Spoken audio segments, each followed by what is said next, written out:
Alright, so ladies and gentlemen, now we would like to call upon stage Mr. Shashi Nair from Times of India, and to present the memento as well as the bouquet, I would like to invite on a stage Rahul sir. Can we have a huge round of applause?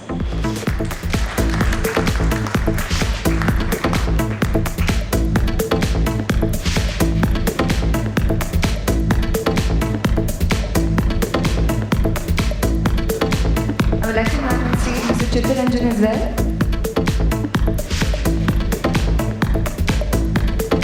He's a senior journalist from Times of India. A warm welcome to both of you at the hands of Mr. Rama and Mr. Rahul. We are going to felicitate them.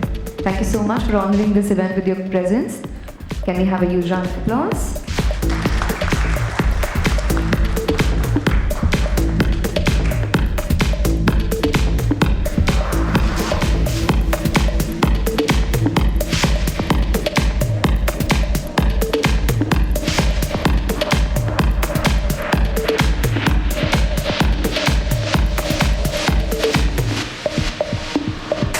Thank you so much, gentlemen.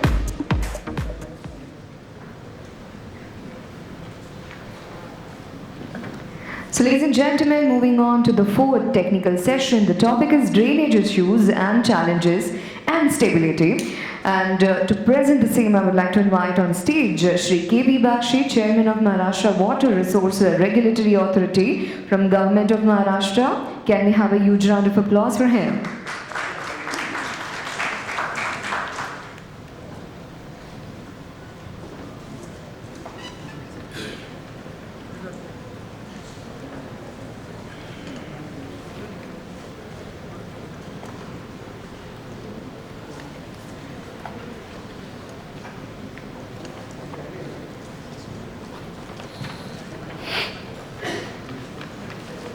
Can you put on the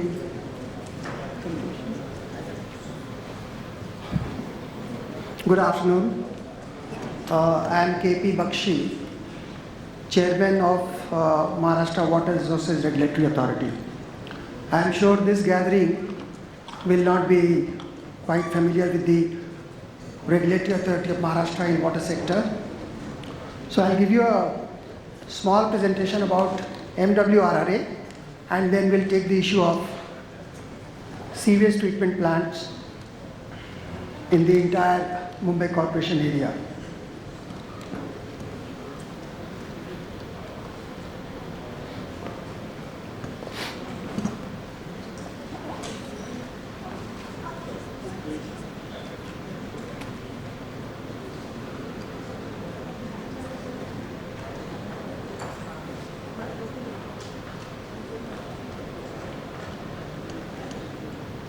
It's not coming here. The authority was set up in 2005 under the Act of Legislature, and the authority consists of 5 people, 1 chairman and 4 members.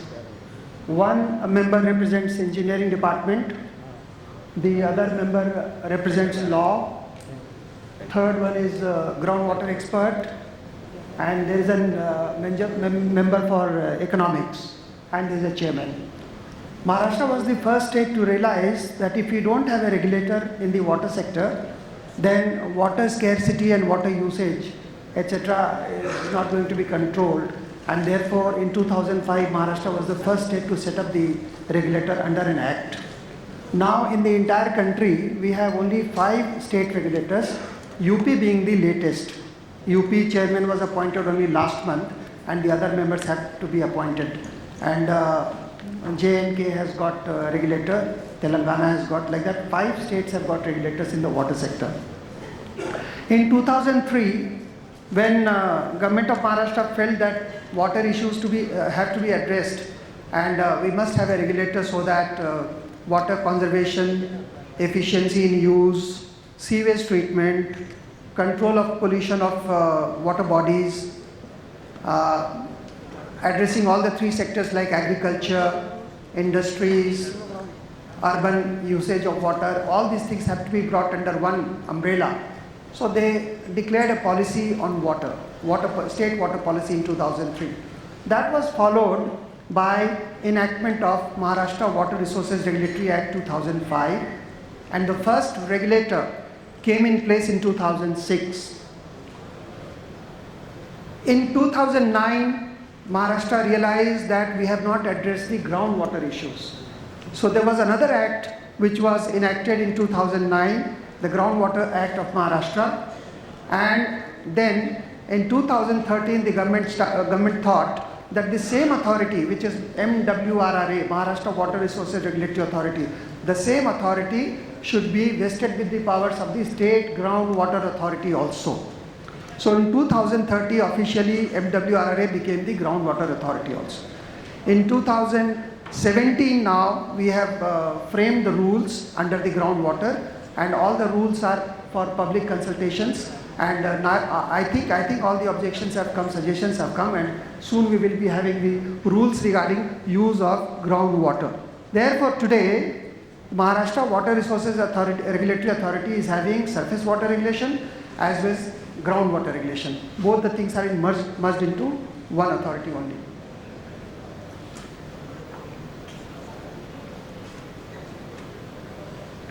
What are the main responsibilities of Maharashtra Water Resources Regulatory Authority? One is equitable distribution of water entitlement in the agriculture sector as well as in the urban sector. Ensure project conformity with the integrated state water plan. This is another thing which Maharashtra has done, is we have prepared the state has prepared the integrated state water plan. That is all the 5 basins in river basins in Maharashtra, starting from Godavari, Krishna, Tapi, Narmada and Mahanadi, and the western flowing rivers in Konkan. All the 6 basins, river basins, we have got a plan, and this concept has been there in the Act itself. No other state in the country has thought of integrated state water plan. So what is integrated state water plan? If you know, many of you must be knowing that for every river which is flowing across 2-3 states, there is a river tribunal at the apex level, Government of India level. That river tribunal actually allocates the water to every state. So you must have heard about Kaveri dispute, Karnataka and Tamil Nadu Kaveri dispute.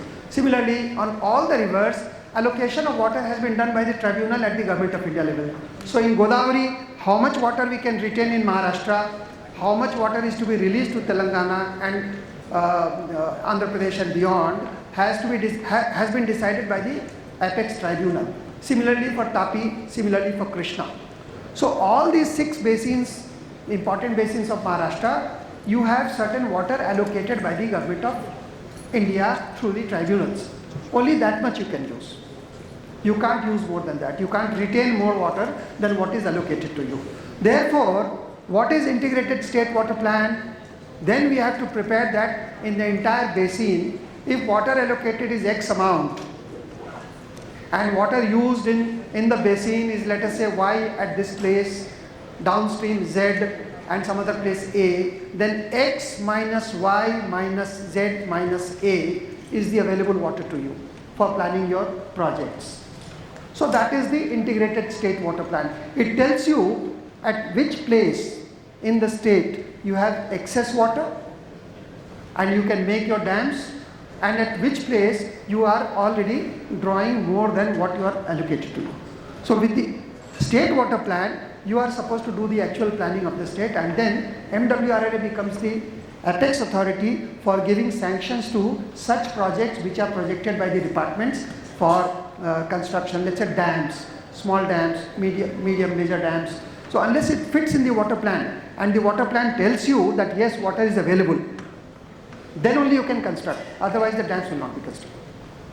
Unfortunately, this state water plan took a long time, and only now we are ready with the state water plan for the entire state. And therefore, what has happened is, in some areas, like let's say for example Nashik, you must be reading in the newspapers, Nashik, more dams have been constructed upstream than what was required to be constructed.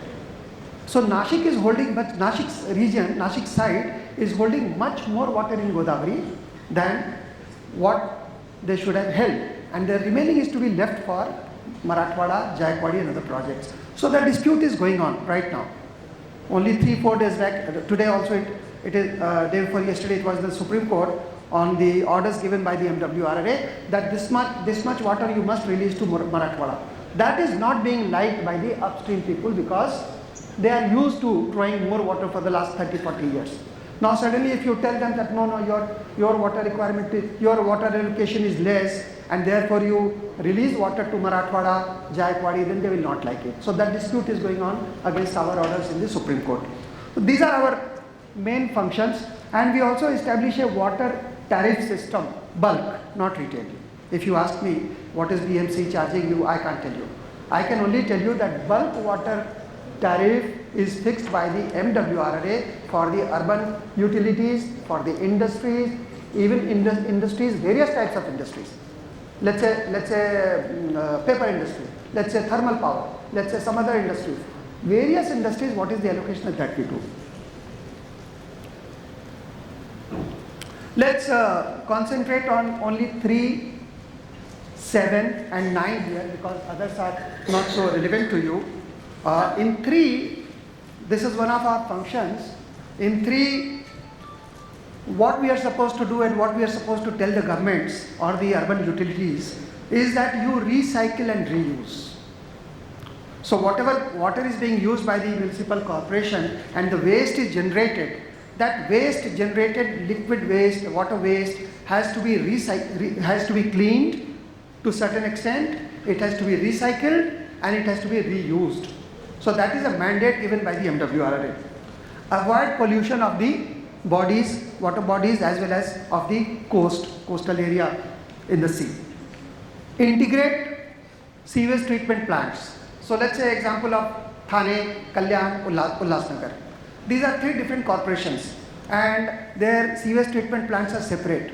But we are telling the government that since these corporations are very close to each other, have an integrated approach so that entire sewage treatment of these 3-4 corporations are done in an integrated manner, including the villages around, and then leave the treated water to the river. This is what we are telling them, because if you ask a village or a panchayat, even if it is very big, even if it is let's say 10,000 population or so, they will not have sufficient funds to use water after use water for treatment. The waste treatment plant they cannot have. So therefore, we have come up with a concept that not just the corporation area but also the surrounding peri-urban areas, they should all be brought under the integrated sewage treatment scheme and they should be funded by the state or by the center and then it should be taken up. So integrated sewage treatment is one of our issues that we are telling the urban utilities and rural utilities. Right to sell. The present authority has given rights to the urban authorities to sell that water which is treated. Earlier, before January 2018, the treated water was to be left in the river. And once you leave it in the river, it becomes the property of the state. So again, if you have to lift it, you have to pay. That we have deviated now and we have said that the treated water is your property. Property of the corporation, property of the municipal council, property of the village panchayat. You can use it for agriculture on payment. You can use it for industries. You can give it to industries on payment, and therefore you can subsidize some part of the maintenance cost by selling the water to this. This is a major deviation that we have done, and I hope with this deviation the municipal corporations and the gram panchayats will find it easier to maintain costly sewage treatment plants. So as I said, farmers, industries, other utilities, gardens, washing of vehicles, service stations, all these can use treated water up to a certain grade, and that has been our mandate to the state government. For water efficiency in 7, we are now coming up with the concept of labeling. That is all water equipment, whether it is a shower in your building, whether it is a tap, whether it is a volumetric measurement equipment, all of them are required to be labeled. And an example I give you, let's say for gold ornaments, it has a hallmark, then you know that it is of certain standard. Similarly, in water equipments also, whether measurement equipment, whether your tap, whether your shower, will have labeling grade 1, grade 2, grade 3. So one is the costliest and one is the best.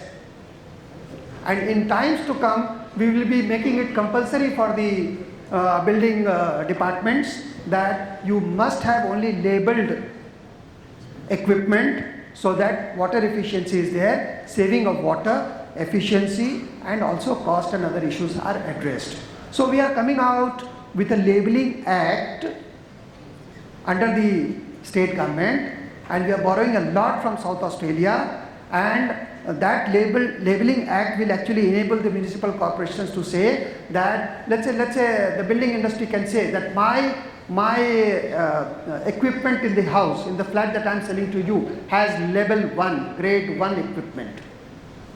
Somebody can say, and mine is grade 2 equipment. So accordingly the prices will also vary and the water efficiency issues will be addressed. So labeling is one issue that we are taking up. Then loss reduction. If I tell you some figures, you will be astonished to see Nagpur Municipal Corporation, or let's say Parvani Municipal Corporation, their losses which are not accounted for are more than 35 to 40%. So what you are getting is after 35 is lost. If 100 is drawn, people are getting only 60. 40 is lost. There is no money, nothing coming out of it. So the losses have to be reduced. These are our mandates. Now coming to Mumbai, all of you know these figures, but just to recap, 1.25 crore is the population now, and 2041 it is expected to go up to 1.75 crores. The per square kilometer density is about 26,000 lives. Climate variability is affecting all the issues. You recall that in the month of July, too much of rains had taken place in Bombay and Vasai Virar. It was flooded. After July, entire state went dry. This is all because of climate change, and there is no equal distribution of rainfall in terms of intensity, in terms of timing, in terms of frequency. Therefore, all these changes are making things very, very complex, and we have to address these issues much in advance. Operational challenges in revamping the existing systems, providing equitable access to public utilities, huge capital investment required to meet infrastructural demands. Just now you saw coastal road, 16,000 crores, coastal road. So much of money has to be raised to address all the infrastructure issues. One of the issues that we are addressing, and we are in touch with the Government of India, is that we are requesting Government of India that even sewage treatment plant should be brought under the infrastructure status, and infrastructure tax-free bond should be allowed to be issued by the utilities. Infrastructure tax-free bonds, they have great attraction, and you must have seen the bonds. They are trading at least 20-30% higher than the issue price, because they are long term. You don't have to pay tax, there is no TDS problem, you don't have to account for TDS, and as the RBI rates go down, the bonds which are infrastructure tax bonds will go up. So you have two benefits. One is the capital growth, and the second is the income, fixed income, which is coming from this thing. So infrastructure tax free bonds be issued कीजिए. This is our request to the Government of India in the sewage treatment and water supply, dams and other things. Nobody has thought of water supply schemes, dams and sewage treatment as infrastructure bond case, and we are taking up with the Government of India Income Tax Department. We might succeed, and we might take it up in Maharashtra first.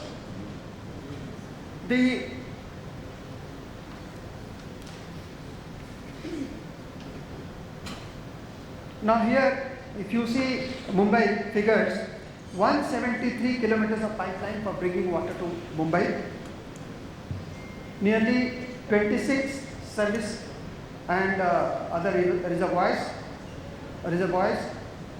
376,991 water connections, household as well as public utilities, 4,000 pipe network, 4,000 kilometers of pipe network, and despite the fact that Mumbai Corporation has got 7 treatment plants all over, dispersed all over, you will find that the treatment is only sedimentation, nothing else. It's only sedimentation, and the solid particles are removed and the dirty water, so-called dirty water, is left in the sea. And therefore one survey said that Mumbai coast is the worst in the world, because you have discharged so much of sewage water without treating it that it is bound to become very, very bad. That issue has to be addressed, because MWRRA is also having the mandate of telling the utilities that please do not pollute the sea as well as water bodies. How do we do it? How do we make it viable? Then we bring in the integrated concept. So you must have heard about STEM authority in Thane. STEM is Shahar Kendra Water Supply Company, which is a company made out of Thane Corporation, Mira Bhayandar Corporation and Bhiwandi Corporation. These 3 corporations have come together in 2000 and they have made a STEM company which is now rich enough to take up such bigger projects all over the country, all over the state, all over the metropolitan region. So we have roped in STEM and we have said that please get in touch with all the municipal commissioners of the metropolitan area, 9 municipal commissioners, 8 municipal commissioners and 4 municipal councils, and tell them that we are willing to help you with the integrated sewage treatment plant. Are you willing to come on board? Please come. If you do not want to come, you are free to do your own. But if you come on board, we will have an integrated complete sewage treatment scheme for the entire metropolitan region, and that will be integrated with some agricultural activity. So the treated water will be used by the agriculture around metropolitan region. It will also be used by the industry. It will also be used by the building industry as well as for gardening and other purposes. So this integration of treated water, agriculture, industry and other usage, all that integration is likely to come up. We are working on it, and the STEM authority has taken the lead in helping the MWRA and the state government in doing so. So the concept of infrastructure bond, tax-free, integrated sewage treatment plants around metropolitan region, and then selling the water for agriculture, selling the water for industries, compelling now the thermal power plants are compelled by orders of the government of India. They are compelled to take only treated water. Treated means sewage treated water if they are in 50 kilometers radius of the STP. So if there is an STP at let us say Nashik, and the Mahagenco is producing electricity, they have to take treated water, they can't take fresh water. They can't. So that much of fresh water is saved. So these are the compulsions that have been brought by the government of India, and MWRA has supported that company.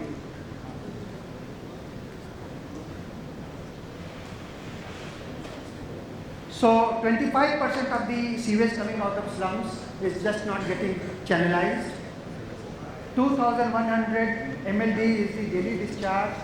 80% capacity only built, even that capacity not getting fully utilized. And as a result, you will find that entire Mithi River, entire coastal area, everything, all of them are getting polluted, and and added to that is that you are not using the recycled water. It is going into the sea. It is fresh water, sweet water, and you are discharging into the sea. Therefore, treat that water, reuse, recycle in the entire Mumbai area only, and take benefits out of it and give concessions and reduce the load on fresh water. I mentioned this, that there are 7 plants for sewage treatment. This is what we have taken from the websites, or maybe that Mumbai engineers who are present here, BMC engineers who are present here, they might be having updated figures, but we have collected from the website, so there could be some deficiency in the figures, or we might be lagging a little bit here and there. But just to understand the gravity of the problem, I am mentioning that 7 plants have been set up, but all these plants are not functioning to the maximum capacity, and they are not sufficient to deal with the sewage issues of treatment issues of entire Mumbai Corporation area. So reuse of treated wastewater, we have made it mandatory under the MWRA Act. for all the corporations to achieve 100% treatment by 2022. So right now in the first year, we are saying 30%, next year go up to 50%, and by 2022, 100% of water must be treated and 80% out of it, because something goes in evaporation. So even if you have 100, finally you will get 80, 85 only, because something has gone in seepage and something has evaporated. So you get 80. 80 must be recycled and reused, and all corporations and municipalities must reach that level. Now, what are the key issues and challenges in implementation of the reuse projects? Allocation and selection of right set of projects. You must have heard so many conferences are there about sewage treatment.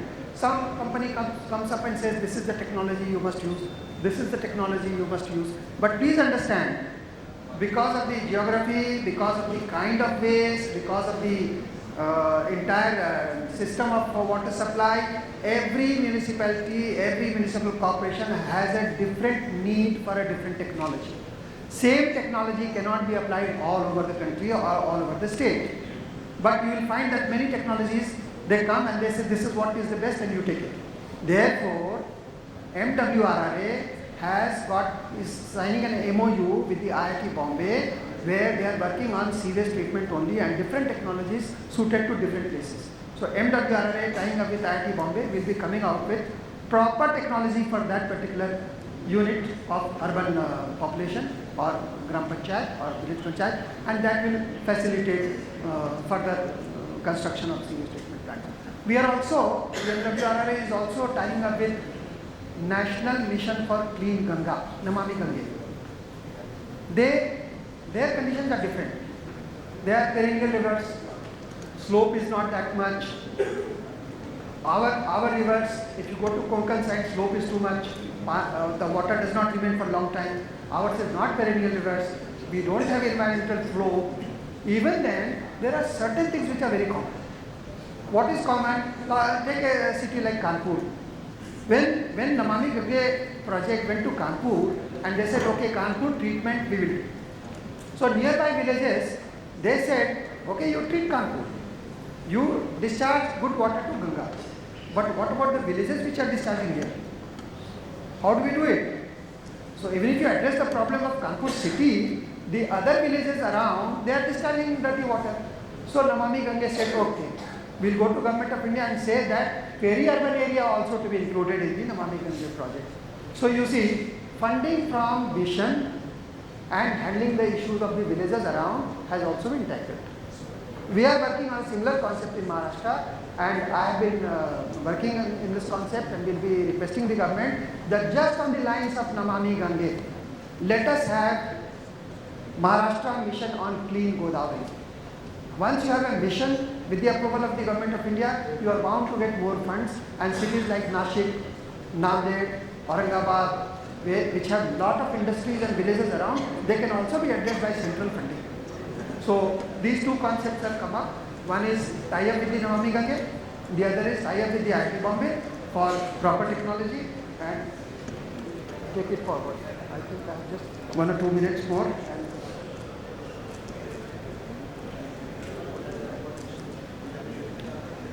So institutional mechanism for reuse projects, I have just mentioned here. We can tap any of these. These are the needed ones, and this is what these are the benefits that we'll have by the institutional mechanism and sewage treatment issues of the entire urban localities in MMRDA region as well as nearby or bigger corporations like Pune, Nagpur, Aurangabad, Nashik, where treated water has a lot of use. If you take Nashik as a case, if Nashik treats all the water, there are so many grape farms, they will take it easily and they will take it at high cost. Therefore, these are usable and feasible projects. We are supporting that. Need for a dedicated pooled water sector infrastructure.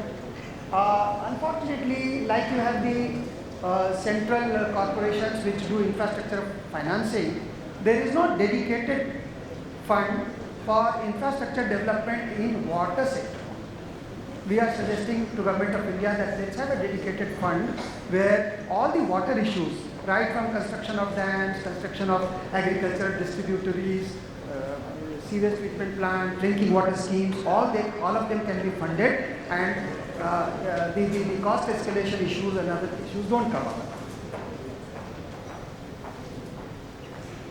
So that is all about MWRRA and its work regarding the water sector in agriculture, in urban population areas, populated areas and industries. I must thank Honorable MP Mr. Rahul Shewale, who gave me the chance to come and talk to you and present the status about MWRRA. And thank you all. I have given my whereabouts, my contact number and other things here. Any one of you interested in trying to reach us or trying to find out as to what more can we do in the water sector, technology, innovation, regulation, policy, you will be welcome. Thank you so much. Well, thank you so much, Mr. Bakshi. I request you to wait for a moment with us. Volume. Please request to wait with us for a moment, and to present the memento, I would like to invite Mr. Mohan, CEO of Infrastructure Equipment Skills Council. Can we have a huge round of applause?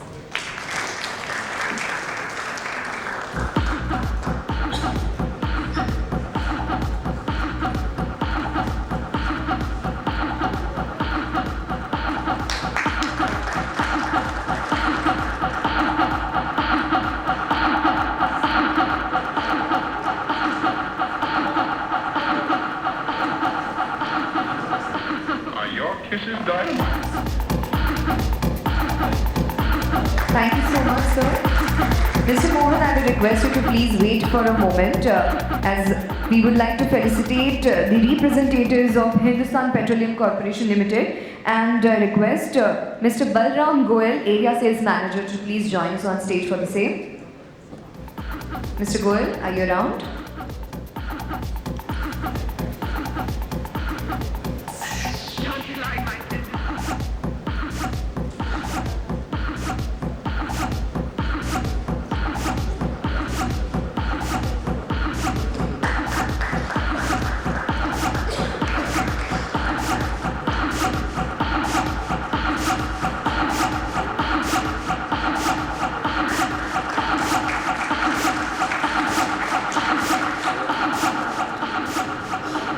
Thank you so much, gentlemen.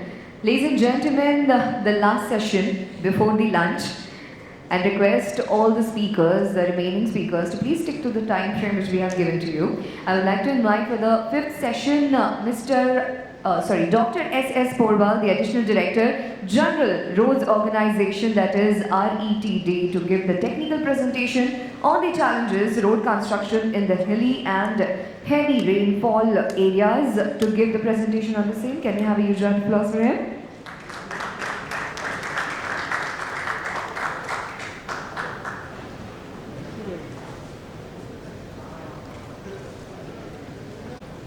Good afternoon, everyone. Honorable Member of Parliament, Sri Rahul Shewale, other dignitaries. I am going to give a presentation on hill roads, the various challenges faced in our border areas, particularly in Himalayan areas. The challenges are entirely different what we see in our main cities. So, with the changing climate, erratic pattern of the rainfall, the challenges have gone up. We are experiencing many difficulties which I am going to cover in next 10-15 minutes. The objective is to discuss about the various challenges to the roads, and landslide is becoming one of the biggest challenges to us, and how we can go about it. Now it is not confined to Himalaya, now it is coming down to the mainland also. So there are various causes. And what are the effects? Loss of life, loss of property, damage to road, damage to hill slopes, human suffering. Himalaya is one of the most difficult terrain in the world to construct road, to maintain the road. And with the limited resources and funds, we have to operate in difficult areas and to keep our line of communication through for our troops and the area in forward areas. No, all people are aware what had happened in 2013 Kedarnath fiasco. So we lost more than 5,000 people, lot of damages were there, and we have analyzed how we have gone wrong and what we can do. You can see the photographs. The complete thing got changed, dams got filled up. What was on left side, after damage on right side, you can see nothing is there. So total change in the photograph. Roads completely washed out. Barrage filled. These are the photographs. Left side what it was, how it became after that. See the total change. So high rainfall area, landslides and the erratic. What is erratic? Nowadays, earlier the rainfall used to be uniform throughout the monsoon. Nowadays, with the change of climate, then high rainfall intensity coming in particular period, what used to be in 2 months now coming in 2 days, maybe in few hours. So it is now damaging the things. And particularly in areas, the glacial lakes outflow, floods also associated. These are the very peculiar which I have faced as a official of the border roads, and I have dealt the challenges. You can see after the globe how what can do. Now those who are aware, in 2000 in Satluj Valley there was a flood because of glacial lake outflow and what it could do. You can see this was the point where the landslide has blocked the thing, and once it busted the entire thing, you can see almost 50 kilometers of road got washed out. You can see there is no trace of the road which we had to achieve with the limited resources and various challenges. Various innovations I was discussing with the Professor Siri, how we have launched this bridge against all the odds. These are the photographs.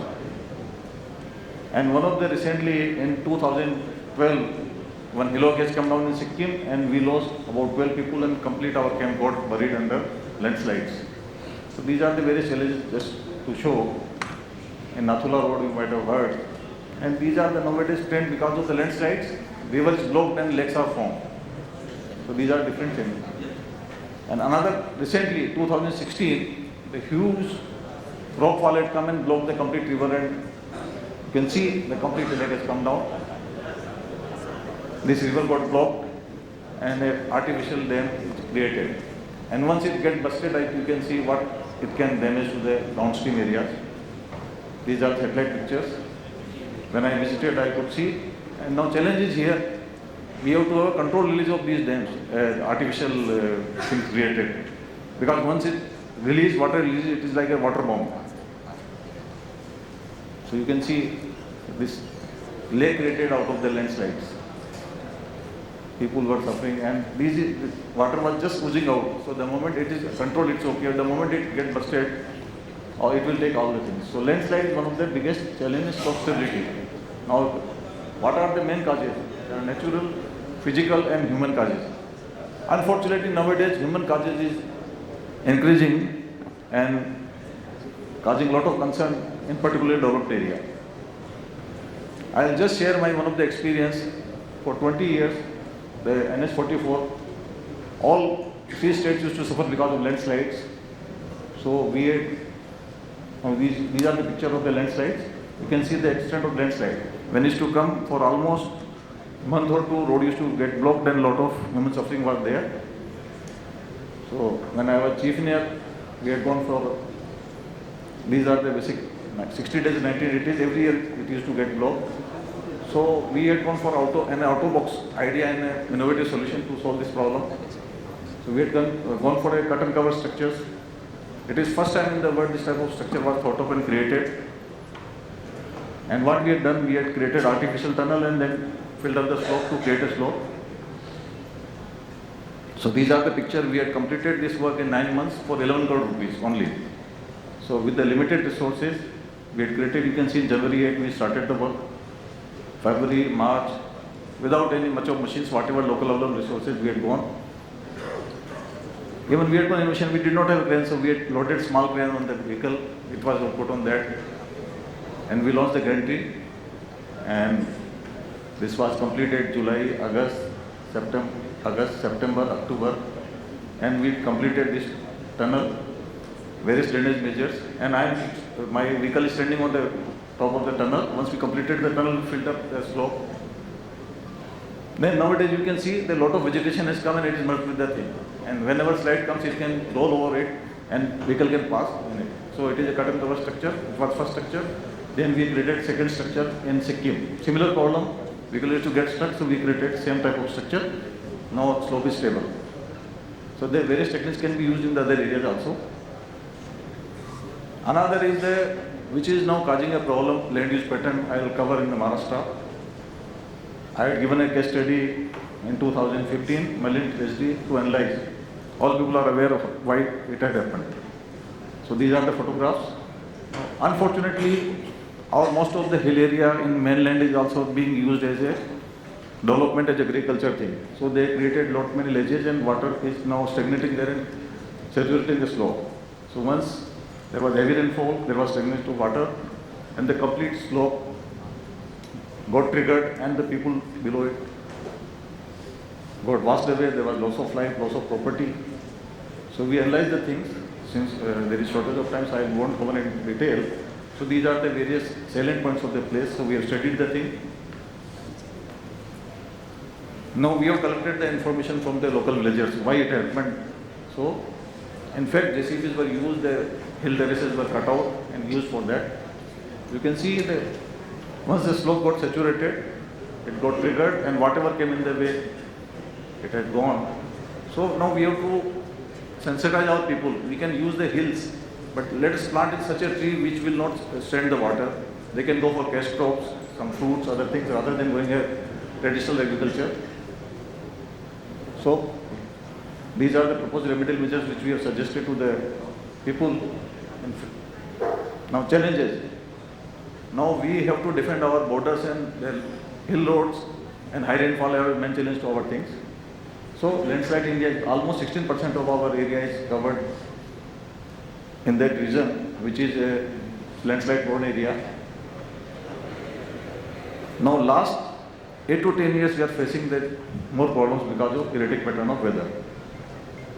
Uttarakhand, you have seen Sikkim, Uttarakhand, Arunachal, these are the places where so there are various issues which we have to address. The view file shows the various issues which we have to, how to go about it, the roadmap we required. Now how to minimize the landslides. So there are passive intervention we needed, active intervention, drainage. In passive intervention, whenever we go for a construction of road in hill area, let us slope slating should be part of the DPR. Now we leave it during construction and after construction, then we suffer. So it is better to integrate during the DPR stage itself. How to minimize passive interventions? We can soft locations and we can identify some of the areas in the built-up area which are in the runout zone of the landslides. So we can warn the people, we can sensitize the people. In case of anything, they should evacuate, otherwise people will lose their lives. Active intervention, we can do reforestation. Drainage is one of the most important, not only in the city roads, it is equally important in hill roads. So this is the most important aspects which one should take care. There are direct and indirect effect. I won't go into detail. Direct losses, indirect losses. Now, are we prepared for the landslides? Unfortunately, we are not prepared to deal these things. So we have to sensitize our people during the calamity how they should save themselves. We have to train them. Now, innovative and site-specific measures are required. Slope reduction, retention structures, flood removal. So these are the various preventive measures we can go. These are the various techniques are available. So drainage. I won't take much of time. Now these are the impact on human activities. So how we can do? Now planting vegetation tree can reduce. Now there are a lot of bioengineering things are available. Now this is a peculiar view file which shows how development is affecting our hill slope and overall life. Construction activities we have to plan. Even if you are going for construction, we should incorporate the slope stability in this. Suppose we are destabilizing slope, we should protect with the toe protection or structural measure to avoid the loss in slope of stability. It is vital. Slope stability in hill roads is a vital which we are ignoring. Now we have to apply all the principle. So we have to address all these questions. I won't take much of time. Slope reduction causes a lot of issues. So we can improve the slope. Various drainage measures are there. Now we have to go for a integrated model rather than having a fragmented and a isolated approach. We have to combine all these factors, put into package and try to deal all these issues. These are various techniques where we can do during construction, during maintenance. Remedial measures are there, how to go about it. Retention structures we have to provide, various retention. Then retaining structures. Landslide early warning. Now we can save a lot of human lives, loss of property if we are able to address this issue.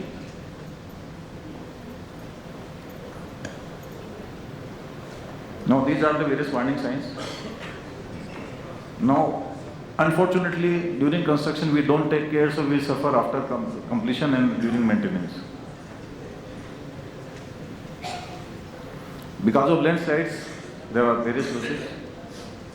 Now technical issues. Now unfortunately in roads there is lack of technical supervision management. Most of roads are properly aligned using the cut and throw methods.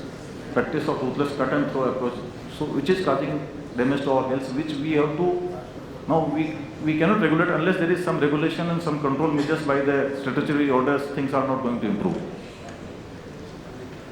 Valley shear failures, contribution to floods during the monsoon. Why floods are coming? Because we are landslide, things are coming into plain, choking the rivers. Because of silting, these problems are generating. Now, this we are facing every year, which I have just taken statistics, and I am trying to cover here how much money this silt is coming into the plain areas.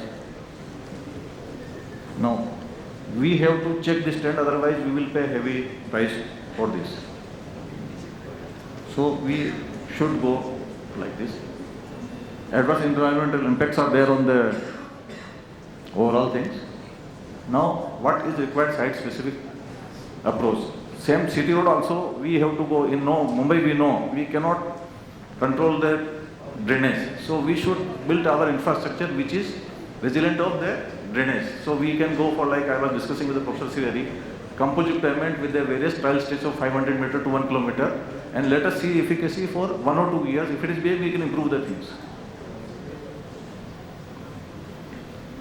So site specific thing we have to address as per the site rather than a general theory. Now engineering and geological parameters, so we have to take care all while designing our things. Protective measures we have to take. Now another important issue in the hill roads is a proper blasting, which we are lacking. We are doing ruthless blasting, which is not only damaging our slope, it is in long term it is having a lot of issues. It has various methodology how to slope is already covered by him also, various. Now we should recognize this hazard which we are avoiding. It is a big hazard to us.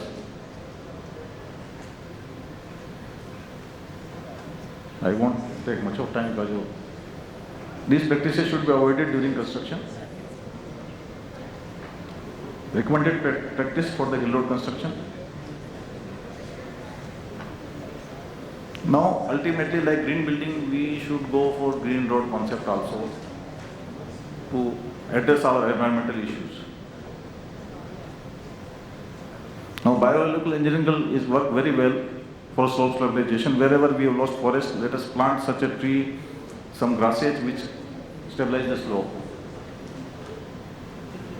Now climate change, what might be the consequence if there is connection? So concept level early warning. So we have to generate all this awareness among the people.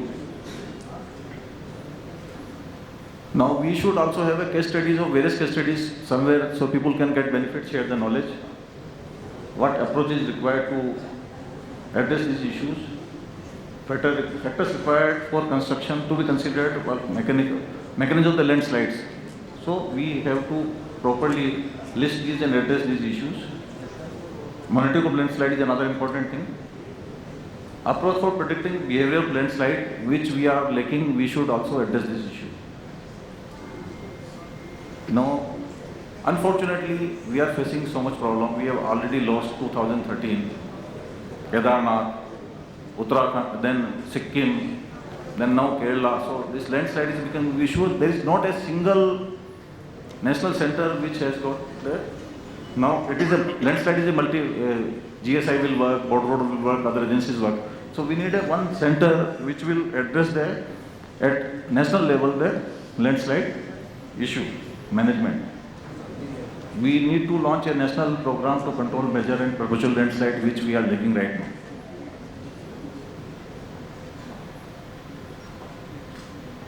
So I won't take much of time. Accord highest priority to R&D. Now what we can do, now most of the institutions they are in search of the various subjects for the PhD. What we can do, all difficult stages we can sponsor few PhD on particular topics, landslides, drainage, and this can be funded by the various users also. So I think some solutions will come out of that. Now technology is required to be injected, which we are not using at that time. The need of the present practice in hill roads, Himalaya needs to be reviewed. A systematic approach based on the green concept environment, friendly, social, acceptable, phase construction approach need to be adopted. Now we have to, for that to achieve, we have to have a conceptual framework, which unless we integrate, we will not be able to achieve. Now, again, we have to bring all the stakeholders together. Right now, all people are working in different compartments. Unless we collect in one thing and we have a proper, and whatever gaps in the system exist, unless we bridge the gap, things will not improve. Need of hour to bridge the various gaps. A lot of knowledge in our institutions, IITs, some research center, but same is not being shared with the ground. So what we can do, we can have some systematic mechanism where the industry resources can have a regular mechanism where the few of the PhD, MTechs and other thing can be sponsored by giving a student, you have to study on this problem. So that will help. Like coastal road, you say 5 PhD will be sponsored on coastal road. So they will study the coastal road construction, maintenance, and they will come out with their solid thing, what improvement can be done. So it will benefit both the institution also and user also. So finally I will say highway engineer must understand the importance of slope stability, particularly in hill areas. All human settlement and infrastructure in danger zone should be identified if we want to save our people. All perpetual trouble spots should be identified and site-specific solutions to be required. Cut and cover structure can be used where stable foundations are available. There are various technologies. Slope stability is integrated part of for DPR. Right now, none of the DPR is having the slope stability. Unless we integrate, things are not going to improve. For existing roads, slope stability, all critical slope, already road which has been cut, like road safety audit, we need a safety audit for these roads. Thank you for patience.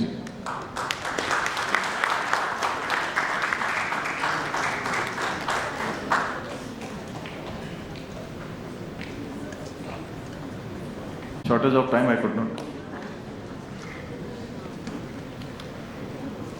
All right, so ladies and gentlemen, to felicitate him, I would request Mr. Mohan once again to please join us on stage. Can we have a huge round of applause for him?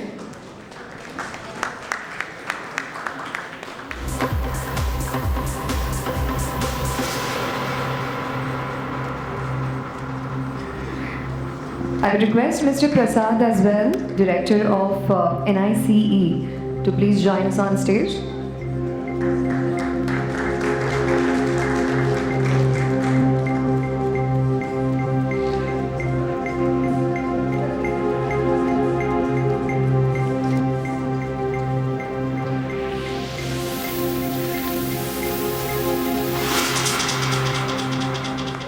So ladies and gentlemen, hope these sessions were insightful for everybody, and now we will break for lunch. The lunch break will be over by 1:30. Sharp 1:30, I'll expect all of you to please get back to your seats. Thank you so much. Please have a happy and a good lunch. Thank you.